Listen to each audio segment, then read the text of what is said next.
Hey guys, what's going on? Jake Ryan is Epic here, and I'm going to be talking about Survivor Series from 1998.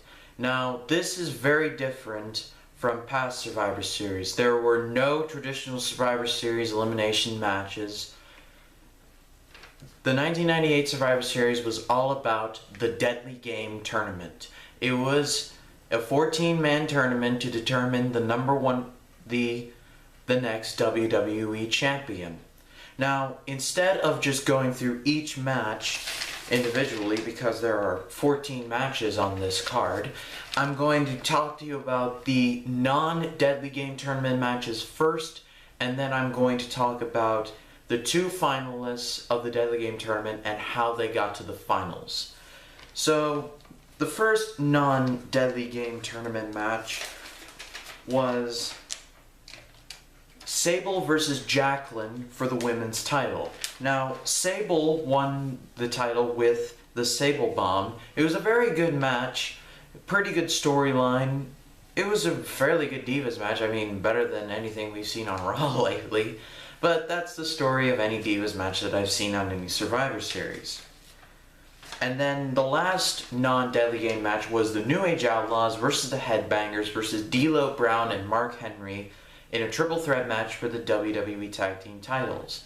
Now, this was when DX was at its height in popularity during the Attitude Era. You could tell because the people were like chanting along with their catchphrases and everybody just loved DX.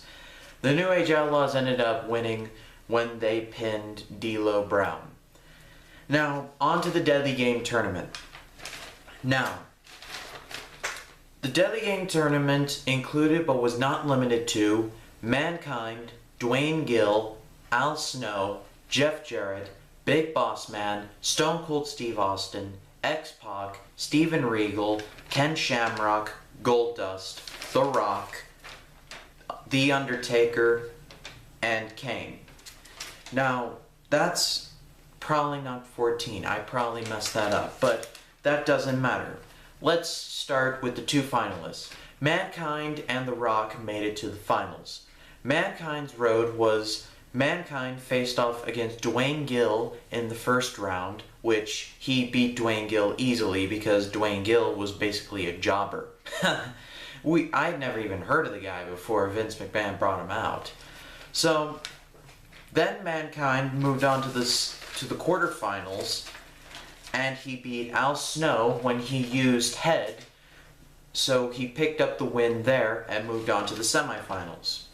Then Mankind beat Stone Cold Steve Austin in the semis when Shane McMahon became Mr. Crooked referee and gave him the crooked finger.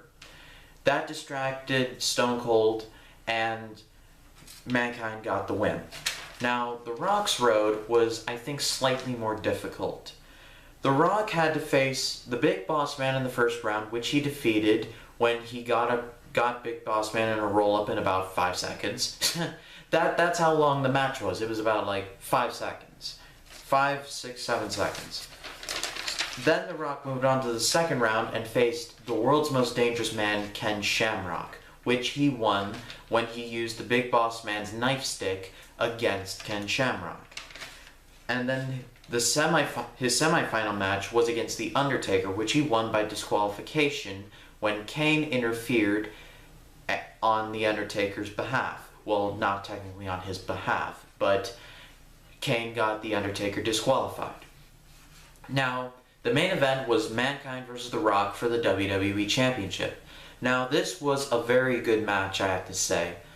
There were a lot of cool spots where Mankind jumped off the top rope and through the Spanish announce table. That was a cool spot. It was just a fight. But I was kind of disappointed in the ending at first because, you know, they had built The Rock up to be the people's champion, and then they just pull the rug out and say, no, he's not the people's champion, he's the corporate champion. It's like Vince McMahon was like, we're gonna build him up to be the corporate champion. No, yeah, let's have him pretend to be the people's champion, then we'll just pull the rug out from under him. People will buy money for that. We have their money, what are they gonna do? So, I hope you guys enjoyed this video. I enjoyed making these videos. I'm going to publish a lot of these videos because I have been lagging behind, and I hope you guys enjoy. Please like, comment, subscribe, and follow me on all the social media outlets. Thank you guys for watching. Till next time.